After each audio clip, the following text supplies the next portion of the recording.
So in DBT, we have 6 levels of validation.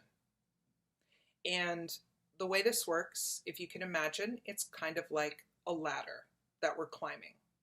So we're going to start at rung or level number 1 and proceed up the ladder to level 6. 6 rungs on this ladder. So you might want to write these down. They're kind of important for DBT. The first one is level 1. That is being present. This is where we're going to pull in our mindfulness skills, and we are going to be in the moment. We're going to be one mindful. We're going to be non-judgmental. And we're going to be in the moment, fully present, using our mindfulness skills. That's level 1. Until we're present, we can't, and on level 1 of the ladder, rung 1, we can't proceed to the next one, which is level 2, accurate reflection. So in accurate reflection, we are present with the other person because we've already progressed level 1 and we're on level 2. Now we're going to reflect back to the other person what it is that we see is going on. We're still using all of our mindfulness skills here. No judgment, one mindful, and any other skills we're observing carefully when we're present, right? So maybe we're using our describe skills for accurate reflection. We're describing what we see and leaving all of our other stuff aside.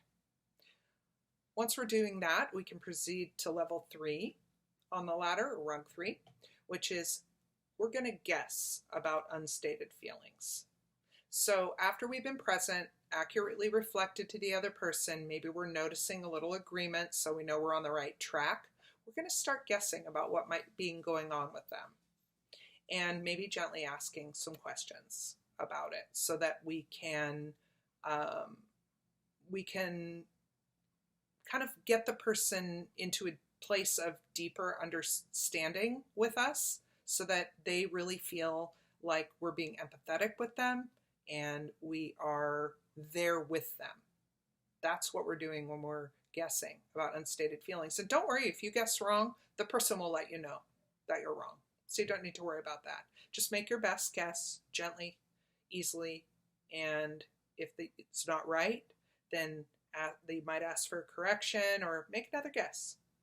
All right, so assuming that we've gotten some agreement and we've kind of guessed a little bit about unstated feelings and had some success, maybe some head nodding from the other person or even more agreement, we proceed to level 4, which is now we're going to validate what they're going through in terms of past history.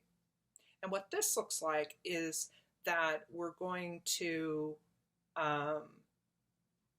think about what we know about the person and how what they're going through makes sense in their particular situation in what we know about them. Now, we may not know a lot in certain situations with certain people, but we also may know a great deal. And so this is a time where we can say, yeah, it really makes sense because of what I know about you and this situation that you've told me about before, or this type of family history that you had, or these things that just happened right before. Okay, so we're kind of bringing we're bringing them into this, letting them know that we understand on a deeper level how this might have happened. This is very validating for people. So we can then go to level 5, which is we're going to validate in terms of the present and the way most people would react. This can be very helpful when somebody seems to be shaming themselves or beating themselves up for having an emotional reaction or even needing validation from others. We're going to go ahead and let them know how the way that they're reacting, the way that they're feeling, what they're going through is valid in terms of what's going on in the world and how most people, including ourselves in some circumstances, if we agree, if we don't agree, we can leave ourselves out of it, but we can let them know that a lot of people might feel this way and that the way things are going right now really makes sense that this kind of a reaction would be happening. Then finally, we're at level 6, which is radical genuineness. This is where we've validated the other person, we've let them know we're in with them, we've proceeded all the way up to the ladder, and this is where we can just be ourselves with the other person and really just go with the direction that makes the most sense given the particular situation, in trying to help and let them feel validated and moving forward.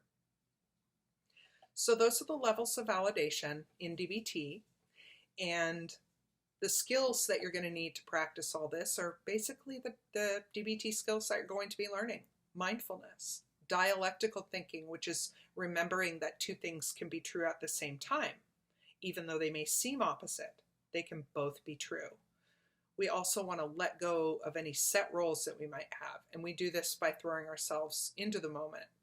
We want to tap into our innate sense of compassion that we have for other people and how we would want other people to be compassionate for us if we were going through a similar circumstance or situation. And we want to respect other people's differences and imperfections. None of us are perfect, and we're all different. And so it's important to keep that in mind, especially when we might not necessarily agree with someone that we're validating.